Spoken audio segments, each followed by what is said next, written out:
porque hoy sí me acordé, pero resulta que cuando mandé a reciclar el último día de clases estuvimos hablando de cómo fue que se llegó a la estructura del ADN, vimos todas las características que tenía, por qué eran cargas negativas, cuáles eran los surcos mayores, surcos menores que se iban formando. Entonces básicamente nos quedamos acá. Entonces, lo que me interesa que vean es la amplitud que tiene esto entre un nucleótido y otro. Si se fijan es el punto 34. Quiere decir que es una hélice dextrófila, pero no es una hélice alfa, porque la hélice alfa que nosotros veíamos en proteínas era una sola hélice. Aquí son dos hebras, ¿sí? Y la amplitud de la hélice alfa, la altura, si se recuerdan, era el punto 15. Aquí estamos viendo que es el punto 34. Quiere decir que, a pesar de que tiene una estructura muy similar, no es una estructura igual a la de las proteínas. Y por eso, si se recuerdan, cuando vimos la fotografía que Rosalind Franklin tomó, les decía, a partir de esta fotografía podían saber que era una estructura dextrófila muy similar a la hélice alfa, porque en ese entonces ya se conocía toda la estructura de las proteínas. Otra cosa acá entonces es que si tenemos punto 34 acá y tenemos acá 3.4 nanómetros de altura, ¿cuántos nucleótidos tenemos por vuelta? 10. Tenemos 10, ¿sí? Y este fue el único error que cometieron Watson y Crick en el modelo de la estructura, que ellos dijeron que tenía 10 pares de bases por vuelta, pero realmente un error de medición acá porque son 3.6 nanómetros, o sea, hay 10.5 pares de bases por vuelta, ¿sí? Y luego entonces acá está lo de los surcos, surco menor, surco mayor y el diámetro de 2 nanómetros que llega a tener la doble hélice. Y luego la complementariedad, que ya lo habíamos mencionado, y la dirección 5' 3' y que las hebras son antiparalelas, o sea, la otra va igual de 5' a 3', solo que de abajo para arriba, ¿sí? Bueno, entonces, a partir del modelo que plantean Watson y Crick, a partir de acá ya tiene sentido pensar en que el ADN es la estructura que se encarga de transmitir la información genética a las siguientes generaciones. ¿Por qué? Porque a partir de acá empieza a surgir un modelo de replicación. Sin este modelo de replicación nosotros no podíamos afirmar al 100% que era el ADN quien transmitía la información. Pero entonces, ¿qué dice esto? Habla entonces de que la característica fundamental del modelo es la complementariedad de las dos hebras. O sea, que las dos, a pesar de ser distintas, lleven la misma información, permite sintetizar por duplicado una hebra. Ustedes ya han visto esto. Entonces acá, lo que me interesa que vean es que el modelo es un modelo semiconservativo, ¿sí? Hay tres tipos de modelos. Está el modelo conservativo, el semiconservativo y el que dice que la hebra se hace de cero, ¿sí? Entonces, en este caso, estamos viendo que el semiconservativo explica de que cada hebra nueva está hecha por una hebra vieja y una hebra nueva, ¿sí? Quiere decir que siempre voy a tener yo una hebra como padre y una hebra hija en esta estructura, ¿sí? En el siguiente modelo de replicación, las dos pasarían a ser hebras padre. Entonces esto lo demostró Messelson y Stahl en un experimento en el cual ellos lo que hacían era cargar el nitrógeno de las bases nitrogenadas con diferentes isótopos ligeros, isótopos pesados, y a partir de ahí fueron viendo las densidades. Cuando veamos replicación vamos a hablar acerca del experimento de Messelson-Stahl para que se entienda cómo pueden verse las tres hebras de ADN a pesar de que la información es la misma, cómo el nitrógeno va haciendo que la hebra vaya siendo más pesada, pero eso lo vamos a ver al final del curso, o sea, a finales de año casi, ¿sí? Entonces acá está. Se da la separación de las hebras y la síntesis de hebras complementarias a partir de una hebra móvil. Bueno, entonces, tomando en cuenta la complementariedad, vamos a hacer un ejercicio así rapidísimo, así de menos de un minuto. Entonces, sacan una hoja, lápiz, calculadora o agilidad mental. Dos especies bacterianas, una especie X y una especie Y. O sea, X es una bacteria y es otra bacteria, ¿sí? La adenina representa el 32% para X y el 17% para Y de, estamos hablando de porcentajes de adenina. ¿Sí se entiende? ¿Sí? O sea, X, Y, 32 y 17 de adenina del total de bases. ¿El total de bases qué porcentaje representa? El 100% para cada una de las especies, ¿sí? Entonces, tomando en cuenta eso, ¿qué proporciones relativas de adenina, guanina, timina y citosina esperaría encontrar en las dos muestras de ADN? Bueno, adenina ya se la dije, o sea, solo les queda calcular porcentaje de timina para X, para Y, porcentaje de citosina para X, para Y el porcentaje de guanina para X, para Y. Va, háganlo.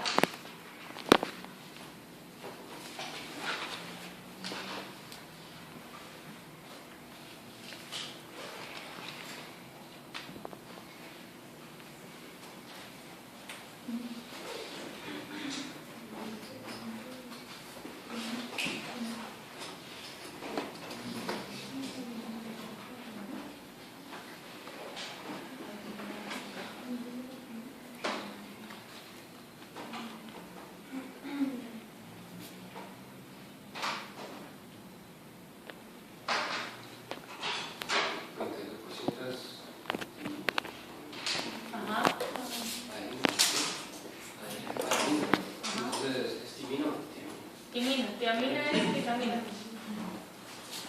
Timina. Entonces timina sería 32 menos B menos 32. Sería lo mismo. ¿Por qué? Porque es complementariedad. ¿Sí? Quiere decir que el porcentaje de adenina me va a dar a mí el porcentaje de timina que tengo en la hebra. Quiere decir que qué porcentaje de timina tengo para X y para Y.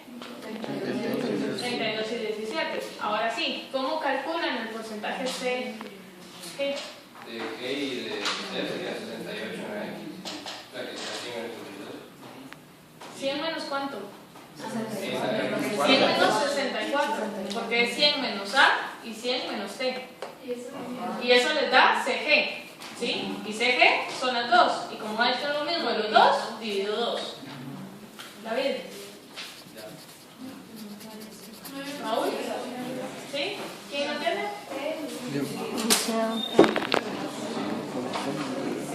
Sí, pero no me siento.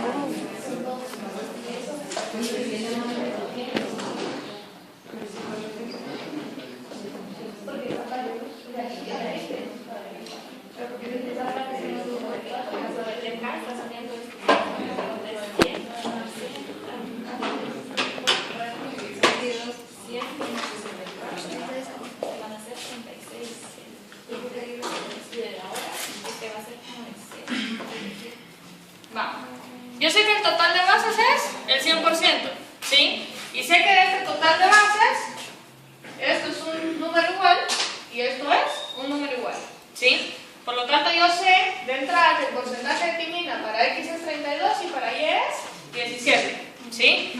Yo sé que 32 más 32 suma 64 y que 17 más 17 suma 34, ¿sí? Lo que me resta es 100, entonces, menos el contenido de adenina y timina. O sea, 100 menos 64. ¿Cuánto me da esto? 36. Yo sé que estos 36 corresponden al porcentaje C más G. ¿Sí? Entonces yo sé que C más G es 36. Y como sé que de estos hay complementariedad, digo, bueno, dividido 2, un porcentaje es para C y un porcentaje es para G. 36 dividido 2 es 18. Quiere decir que tengo 18% de citosina, 18% de guanina. ¿Sí se entiende ahora? Sí. Vale. ¿Qué porcentaje de citosina o guanina tengo para Y? 33.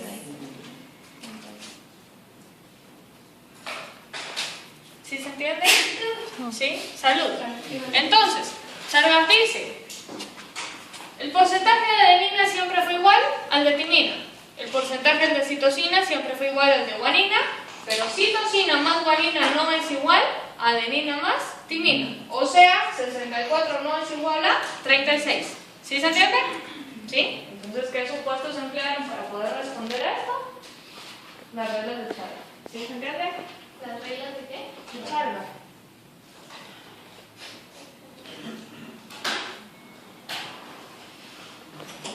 ¿Todo el mundo entendió? ¿Sí? ¿Sí? Va. De las dos especies bacterianas, ¿qué especie probablemente es una bacteria termófila y por qué? Antes de responder necesito que todo el mundo sepa qué es una bacteria termófila. ¿Sí saben qué es una bacteria termófila?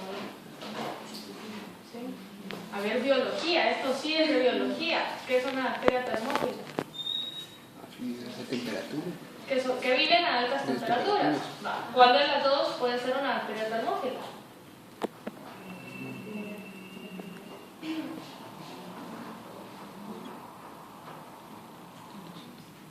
No tiene nada que ver esto acá. ¿Creen que tiene relación o no? Sí, ¿por qué?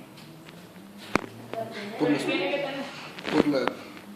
los puentes, podría ser, los puentes de hidrógeno que tiene cada base, digamos que lo que se unen con 3 y la que se unen con 2, si tuviera más proporción de los que se uniera con 3, resistiría más altas temperaturas porque se desestabilizaría menos el ADN. Exactísimo. ¿Quién es la termófila entonces? La X o 3 son de Es la Y, entre C y G yo tengo 3 puentes de hidrógeno. Quiere decir que ese ADN no se va a desnaturalizar a altas temperaturas. ¿Por qué? Porque con el calor, la que tiene bajos porcentajes de CG, es más fácil que las hebras puedan abrirse. ¿Sí se entiende? ¿Tiene sentido? ¿Todo el mundo lo entendió? Sí. ¿Sí o no? Sí. Entonces, el ADN puede adoptar muchas formas tridimensionales, a pesar de que la estructura sea la misma. La complementariedad, lo del ser antiparalelo, las direcciones, la altura de los nucleótidos, puede variar dependiendo de las condiciones a las que se encuentre. Entonces, decimos que el ADN es una molécula extraordinariamente flexible. Quiere decir que, si yo sé que la función del ADN, ¿cuál es?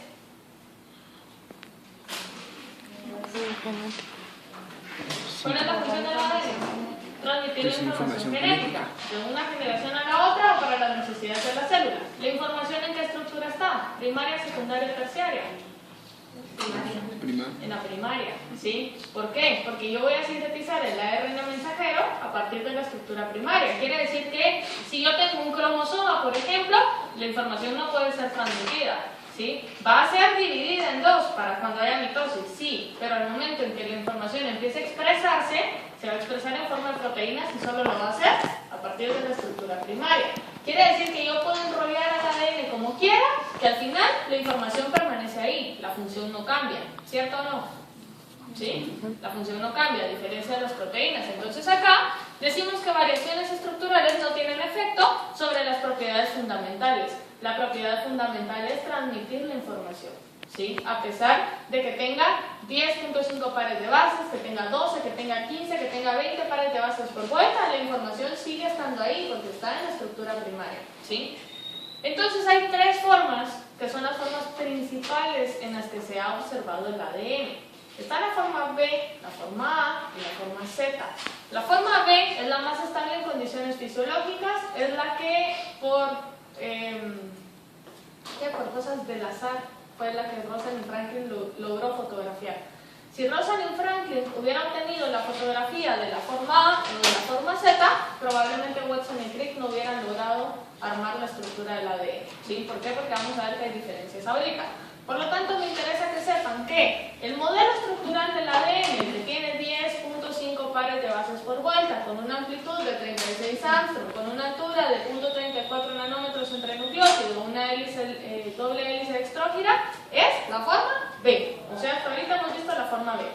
La forma A es la que predomina en disoluciones pobres en agua. ¿Cómo les dije yo que Rosalind Franklin fotografiaba el ADN? ¿A partir de qué podía hacer los rayos X?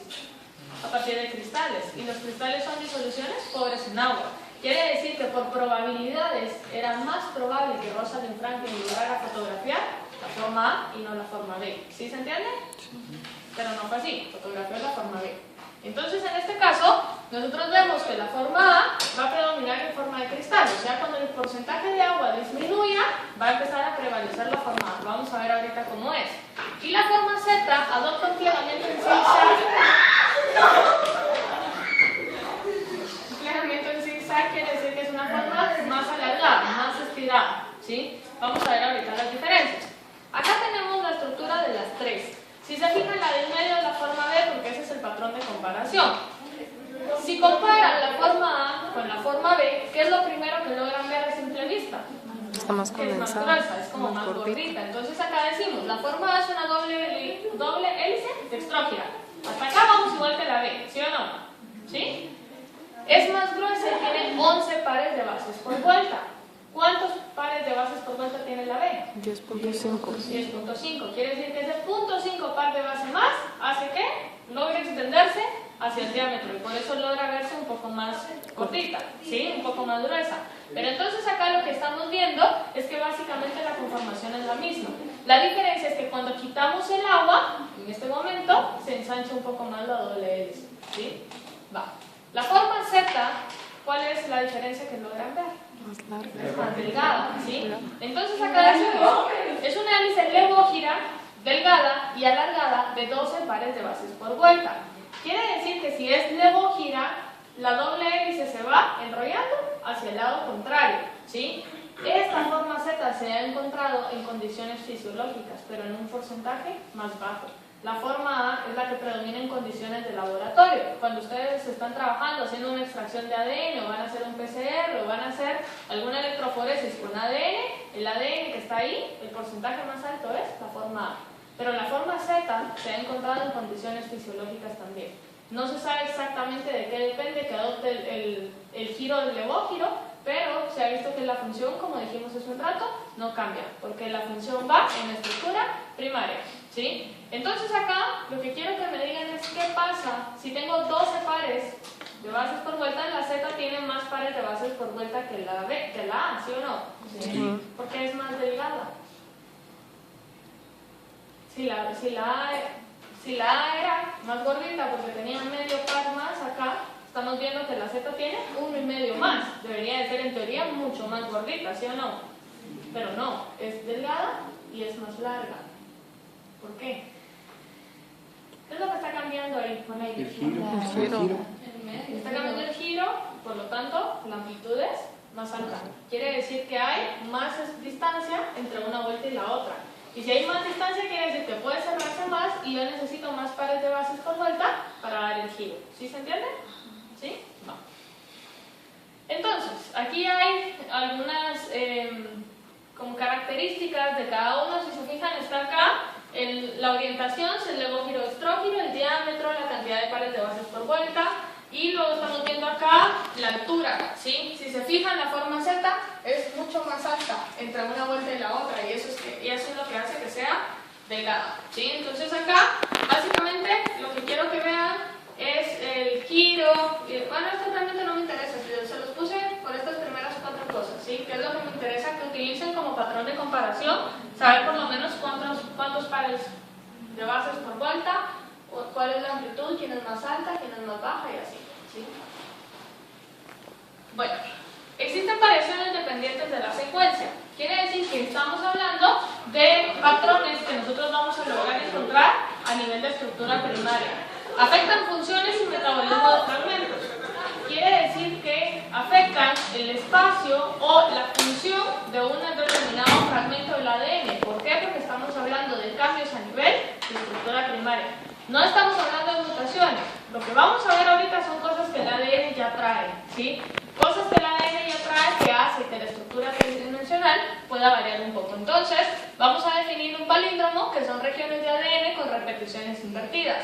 Un palíndromo es una palabra que puede leerse de derecha a izquierda igual que de izquierda a derecha, ¿sí? Entonces ahí les puse 3 ejemplos. Si se fijan, reconocer es un palíndromo porque si lo leen de acá para acá dice reconocer, y si lo leen de acá para acá dice reconocer. ¿Sí lo ven? Lo mismo con los otros 2 ejemplos. Entonces acá, lo que me interesa que vean es que en el ADN nosotros vamos a encontrar secuencias palindrómicas. Secuencias que se leen igual de acá para acá que de igual de acá para acá, ¿sí? Entonces, en este caso, vamos a ver que se forman estructuras tridimensionales dependientes de la secuencia. Entonces decimos, se puede formar simetría binaria con ácidos nucleicos de doble cadena con regiones que son autocomplementarias. Entonces, lo que yo quiero que vean acá es que lo que nosotros tenemos acá en azul es un palíndromo. ¿Sí lo ven? TTAGCAC, TTAGCAC. ¿Sí lo ven? Lo que está en blanco sería un palíndromo, ¿sí o no? Sí. Salud. No. ¿Sí? Sí. Sí, es un palíndromo también. ¿Por qué? Porque es la región complementaria. Y si era la misma, quiere decir que la complementaria tiene que ser la misma para el otro también. ¿Sí lo ven? Sí. ¿Sí? Pero sería con la otra. Con la de arriba, con la de arriba. El palíndromo puede estar en la misma hebra. En este caso no, porque estamos hablando de una simetría binaria, por eso decimos que es en una doble cadena. ¿Sí? Entonces tengo que tener las dos cadenas. Entonces, el palíndromo está acá. Lo estamos reconociendo de acá para acá, de acá para acá. ¿Sí? ¿Logran ver el palíndromo? ¿Sí? Quiere decir que esto también es un palíndromo. Quiere decir que esto es complementario de esto y que este palíndromo es complementario de este. Si son iguales, yo puedo decir, este palíndromo es complementario de este, ¿sí o no? Este palíndromo es complementario de este, ¿sí o no? ¿Qué creen que pueda pasar ahí? ¿Qué se separan y se unen entre ellos? Puede ser. De hecho, es lo que pasa. Si la región complementaria está en una misma hebra, ocurre esto de acá. O sea, regresemos acá para que lo puedan ver. La C va a ser complementaria a la G, ¿sí o no? Sí. Se levantan y se unen. La A va a ser complementaria a la T, ¿sí o no? Se unen.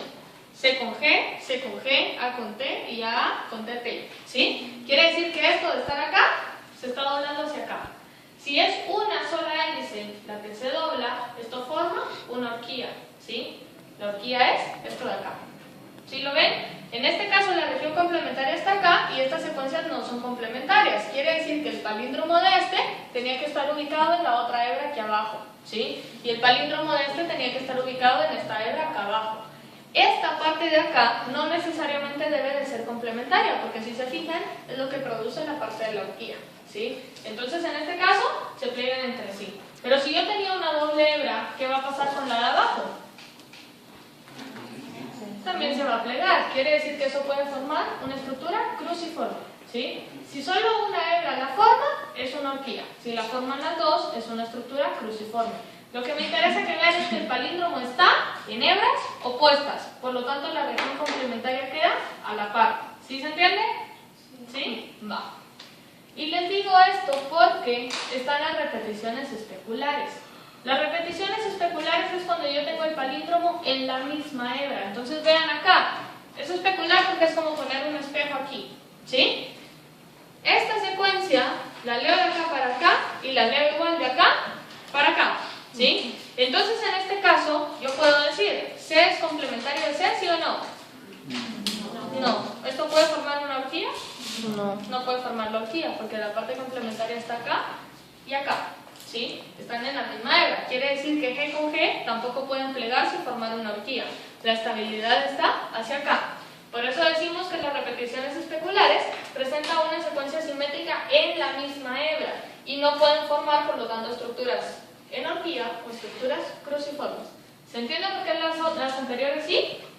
No es lo mismo hablar de una simetría especular o de una repetición especular a una simetría binaria. La binaria es entre las dos, la especular es sobre la misma, ¿sí? Estas que no forman horquilla, por lo menos me permiten a mí que las enzimas puedan reconocer un patrón muchísimo más fácil. ¿Por qué? Porque si mi enzima, por ejemplo, reconoce esta secuencia, o el factor de transcripción reconoce esta secuencia, es más fácil que se coloque en esta posición. Pero si reconoce esa secuencia y el factor de transcripción, en lugar de venir de acá para acá, viene de acá para acá, puede reconocer también esta posición, ¿sí? Entonces pueden ser, por ejemplo, sitios de replicación o sitios de transcripción activa. Lo mismo pasaría con las estructuras cruciformes. Si se fijan de tenerlo acá, imagínense la hebra larga de ADN y que de repente se forma una horquilla, ¿qué estamos haciendo con el área superficial? Estamos aumentando, ¿sí? Quiere decir que estamos poniendo como más espacio disponible para que las enzimas puedan empezar a unir. Quiere decir que por lo general estos palíndromos son sitios de alta actividad enzimática. Bueno, aparte hay ADNs que pueden formar triples hélices, que no se quedan solo con una doble hélice. Esto imagínense. Si ya es complicado enrollar dos, imagínense meter una tercera todavía ahí. Quiere decir que las posibilidades de que esto se haga un nudo y de que esto no deje que las enzimas avancen es muy alta, ¿sí? Entonces acá algunos nucleótidos pueden formar fuentes de hidrógeno adicionales. Un residuo de citidina, si se dan cuenta, ya no está en la nomenclatura que les enseñé en la tabla anterior, sino estamos hablando de una citosina que tiene, en este caso, un protón extra. Puede aparearse con otra guanina y entonces en este caso nosotros vemos que hay triples acá, ¿sí? Si se fijan es básicamente esto que tenemos aquí. Lo mismo pasa con los de timidina, pueden aparearse con otra adenina. Quiere decir que una timidina estaría apareada con una adenina acá y con otra adenina acá. Pero esto no es una mutación. Eso no es una mutación. O sea, es lo que pasa en la cocina. De hecho, se ha visto que la transcripción, que al final la transcripción termina en la expresión de proteínas y en la función de algo, la transcripción se detiene cuando ocurren triples hélices. Quiere decir que a veces las triples hélices funcionan como mecanismos de regulación. Hay algunas enfermedades, por ejemplo, en Huntington o en Alzheimer o enfermedades neurodegenerativas que son muy difíciles porque tienen muchas etiologías, se han encontrado cadenas de triple hélice. Algunas, se me fue el nombre, pero es algo del músculo, no me acuerdo ahorita del nombre.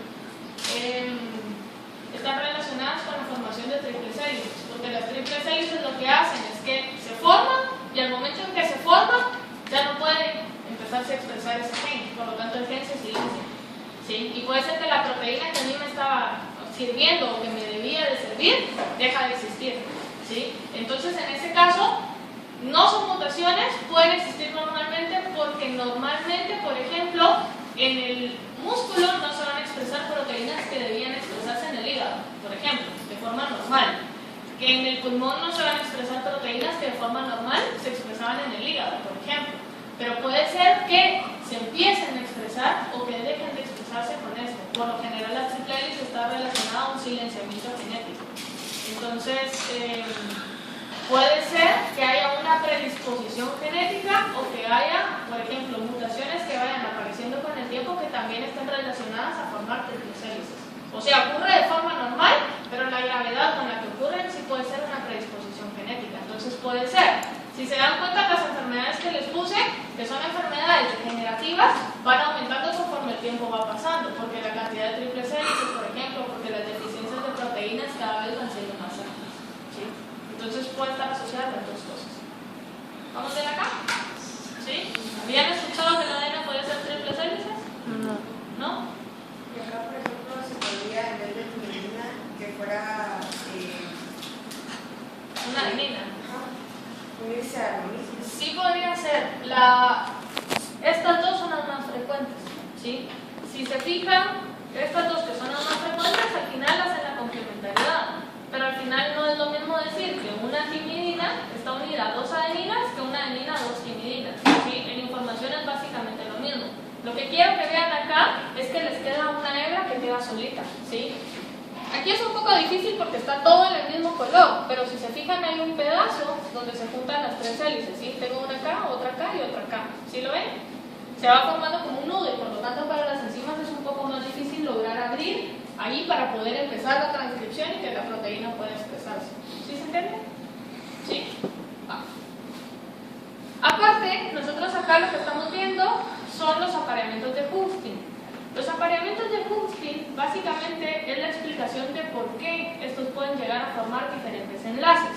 Lo que ustedes ven en rosado es el apareamiento Watson y Crick normal, ¿sí? El apareamiento Watson y Crick normal está descrito por este puntito de acá. O sea, yo digo que es una adenina con una timina. Y aquí está el ejemplo. Una misma adenina está unida a dos timinas diferentes, ¿sí? Entonces acá yo veo en rosado el apareamiento Watson y Crick normal. Y acá está la complementariedad con el otro. ¿Se recuerdan cuando hicimos el ejercicio de cuántos puentes de hidrógeno podía formar una estructura? ¿Sí? Les decía, forman dos, forman tres, porque es el ángulo de rotación para darle la altura a la hélice y la estructura secundaria normal. Pero no son los únicos que pueden formar puentes de hidrógeno. Y acá lo estamos viendo, está formando sus dos puentes de hidrógeno normales, pero quedan átomos que pueden formar puentes de hidrógeno adicionales. ¿Sí se acuerdan? Que lo habíamos visto. ¿Sí? Decíamos tanto este hidrógeno como este podían formar un puente de hidrógeno. Entonces acá está. Lo pueden formar y esto lo que ocasiona es que aparezca una triple hélice, ¿sí? Apareamientos que no son Watson y Crick. ¿Vamos a ver acá? Lo mismo pasa aquí. Este es el apareamiento Watson y Crick y si se fijan, en este caso yo estoy formando no dos, sino tres enlaces. Y aquí está, ¿sí? Los tres enlaces que se están formando hacia acá. Entonces, lo que quiero que vean es que no necesariamente siguen las reglas de complementariedad que están descritas. No necesariamente tienen que ser 3 y 2 puentes de hidrógeno, sino pueden ser menos, dependiendo de cuál sea la disponibilidad de átomos que casen en ese momento, ¿sí? Y por eso me interesa un montón que sepan reconocer ustedes qué átomos pueden formar puentes de hidrógeno, porque si se fijan ahí, todos son hidrógenos o átomos electronegativos que tienen cargas parciales, negativas o positivas. ¿Se entiende? ¿Sí? Como si eso no fuera lo suficientemente complicado, aparte de triple hélices hay cuádruplex. Los cuádruplex en este caso también son conocidos como tetraplex y solo se forman con facilidad en secuencias de ADN ricas con guanina. En teoría cualquier base nitrogenada puede hacerlo, pero se ha observado que en este caso se forman entre 4 guaninas. Entonces si se fijan, 1, 2, 3 y 4. Y no están formando 3 puentes entre sí, no es una complementariedad descrita por Chargas, no es una complementariedad de puentes de hidrógeno descrita por Watson y Crick, sino que es una cosa completamente diferente. Son puentes de hidrógeno que van a casar siempre y cuando tengamos los requerimientos para formar un puente de hidrógeno, ¿sí? Entonces los niveles de citosina en los cuádruples estarían por los suelos. ¿Cómo así? O sea, como está diciendo que tienen que ser con guanina y entre guanina se van a unir, citosina no tiene nada que ver. Que estarían sueltas. Ajá. Por lo general estas secuencias se observan a nivel de telómeros, al final de los telómeros. Si se recuerdan en biología, sí es de biología, al final ustedes necesitan que la telomerasa empiece a agregar bases para empezar a alargar el telómero y que no haya acortamiento cromosómico prematuro, ¿sí? En este caso, nosotros vamos a ver que es más fácil que esta telomerasa empiece a agregar guaninas, porque entre esas mismas guaninas lo que van a hacer es ciclarse, ¿sí? Ciclarse entre sí y formar entonces un tetraplex, que es una estructura más rígida, una estructura más fuerte, ¿sí? Entonces, acá no necesariamente estamos hablando de complementariedad, ¿sí? Sino es algo fuera de acá. ¿Sí se entiende? Va. Y como son generalmente guaninas, son conocidos como tetraplex, ¿sí? Tetraplex de guanina. ¿Alguna pregunta acá? ¿No? Vamos con la estructura del ARN entonces. El ARN tiene una diferencia bien grande con el ADN. ¿Cuál es? Gracioso. El uracilo, proteína. ¿Qué más? A nivel de estructura, La ribosa. la ribosa también es diferente. Ajá. Y a nivel de estructura tridimensional, ¿es una doble hélice estrógena? No, una hélice. Es una sola hélice, ¿sí? Quiere decir que en este caso nosotros vamos a ver que las variaciones pueden empezar a cambiar. Si nosotros hablamos de una sola hélice, ¿podemos hablar de complementariedad, sí o no? No, porque no tengo otra hélice con quien aparear. Pero entonces puedo empezar a generar estructuras todavía más diversas. Entonces, el ARN es el segundo tipo principal de ácido nucleico en la célula. Es el intermediario en la secuencia de aminoácidos, porque ya hemos visto que lo que hace es llegar a sintetizar a la proteína, sin embargo no es exclusivo de, y transporta el mensaje genético del núcleo hasta el citoplasma. Se forma a partir de un molde de ADN, lo que sintetiza el ARN mensajero y lo que inicia el proceso de transcripción, ¿sí? Bueno, el ARN puede ser monocistrónico o puede ser policistrónico. La parte de cistrón significa gen. Quiere decir que cuando yo hablo de policistrónico estoy diciendo que es un fragmento de ARN que puede sintetizar o expresar muchos genes al mismo tiempo, ¿sí? Cuando yo hablo de monocistrónico, hablo de que esa secuencia de ARN mensajero solo está expresando el producto de un solo gen. ¿Sí se entiende? ¿Sí? Va. Entonces, a partir de acá nosotros podemos decir la iniciación del ARN mensajero va a empezar acá y va a terminar acá, ¿sí? Lo que está en rojo es la parte que expresa. Acuérdense que el ARN mensajero todavía sufre el splicing alternativo y todo lo demás, quitar intrones, quitar exones para dejar la secuencia codificante nada más, ¿sí? En este caso nosotros estamos viendo que son 3 genes diferentes. Quiere decir que va a codificar para 3 proteínas diferentes de un solo. El ARN mensajero va a empezar acá entonces y lo que va a hacer es venir y terminar acá. Lleva la información de 3 genes distintos. ¿En qué circunstancias me interesa a mí eso? Piensen en hemoglobina, que ya conocen la estructura. Tienen cadenas alfa, que son una secuencia, y cadenas beta, que son otra secuencia. Si son secuencias, quiere decir que son genes diferentes las que la están codificando. Un gen que codifica para la cadena alfa, un gen que codifica para la cadena beta. Pero a mí de nada me sirve sintetizar solo cadenas beta si al final lo que yo quiero es hemoglobina. Necesito las dos, ¿sí? Quiere decir que por lo general ese ARN mensajero va a ser un ARN policistrónico. extrónica, porque va a llevar los genes de la cadena alfa y los genes de la cadena beta para que se estén expresando al mismo tiempo. ¿Sí se entiende? ¿Sí? Va. Entonces decimos que el gen es un segmento del ADN que contiene la información necesaria para la síntesis de un producto biológico funcional. Si se fijan, no estoy poniendo ahí que es la síntesis de una proteína, sino de un producto que tiene una función. ¿Por qué? Porque muchas veces el ARN es el producto, ¿sí?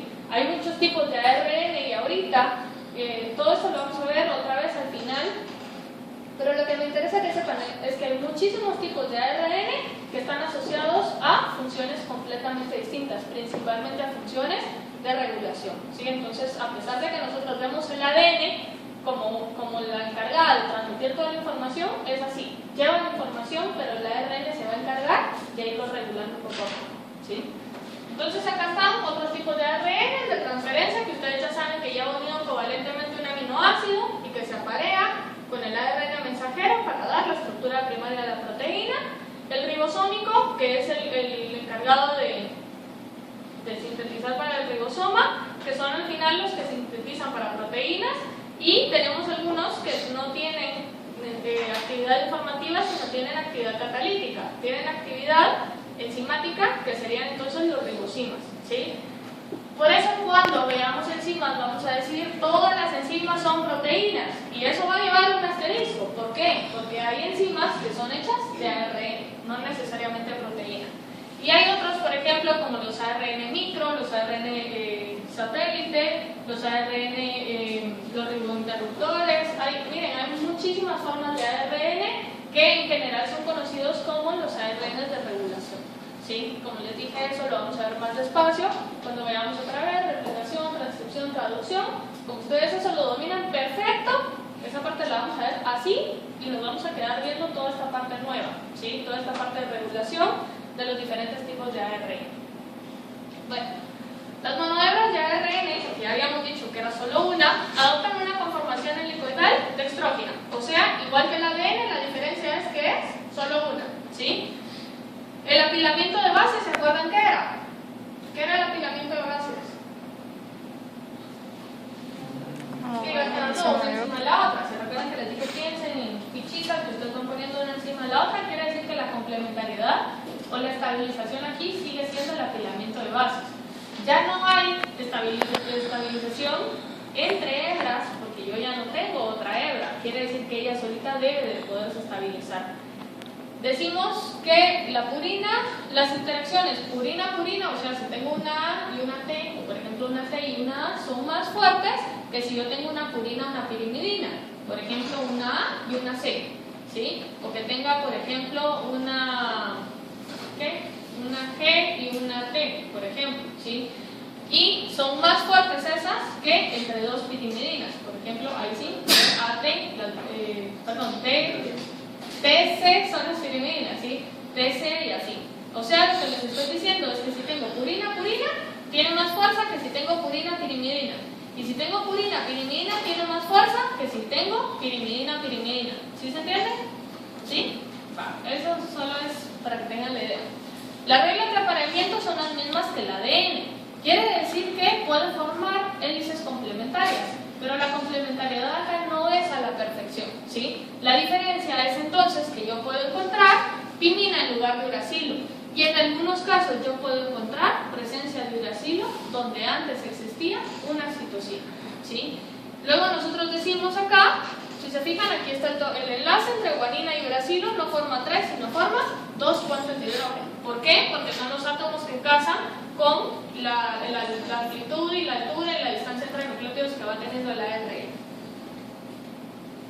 Bueno, no existe una apariencia secundaria regular y simple, o sea, no se puede formar una doble hélice y se acabó, sino aquí la cosa es más complicada, porque tengo toda una estructura primaria y ahora ¿qué va a pasar? Esa estructura primaria, para estabilizarse, va a empezar a buscar regiones que puedan complementarse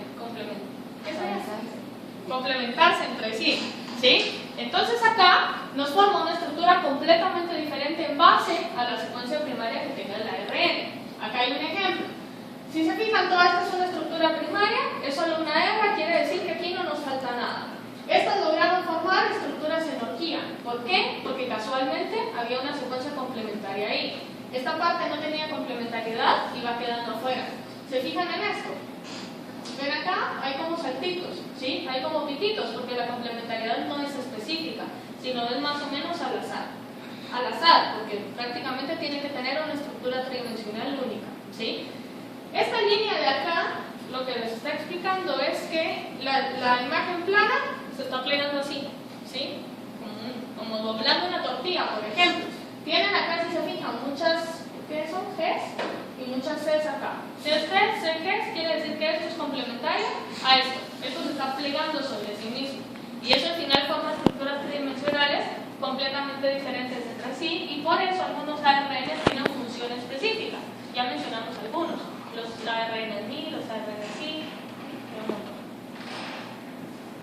entonces acá está, se pueden formar protuberancias o bucles internos, que era como lo que les decía, que son pedazos que van quedando sin esa complementariedad entre sí. Son interrupciones, por ejemplo, formas de hélices alta, quiere decir que son un poco más anchas entre sí, a causa de bases no apareadas o incorrectamente apareadas en una o entre dos hebras. Y al final el ARN se va plegando como tratando de formar una doble hélice, pero no es una doble hélice exacta. ¿Vamos bien acá?